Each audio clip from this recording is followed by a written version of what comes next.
Rinumërimi i votave në 587 kutitë e votimit për qarkun e Fierit, që nisi dje, vazhdon nga Komisioni Qendror i Zgjedhjeve në monitorimin e anëtarëve të KAS-sit. 283 kuti janë numëruar deri tani sipas të dhënave në faqen online të KQZ-s. Partisë Demokratike janë shtuar 76 vota dhe Partisë Socialiste janë hequr 19, kurse koalicionit Nisma Shqipëria Bëhet që kërkoi rinumërimin e qarkut Fier janë shtuar 10 vota. Partisë Social-Demokrate të Tom Doshit janë hequr 3 vota dhe 2 vota janë hequr Partisë Aleanca.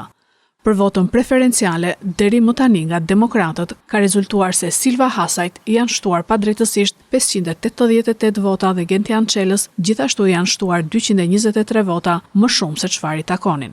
Nga rinumërimi ka fituar vota kandidati socialist Klevis Jahaj, të cilit komisionerët i kishin hequr 210 vota dhe Antoneta Dhima me 20 vota. Ndërkohë zëvendës ministri i infrastrukturës dhe energjisë, Ceno Klosi, ka marrë 381 vota më shumë që nuk i takonin. Kurse kandidatja socialiste e Fierit, Zeqineca Ushi, e cila e fitoi mandatin për vetëm 61 vota, deri më tani janë hequr 17 vota.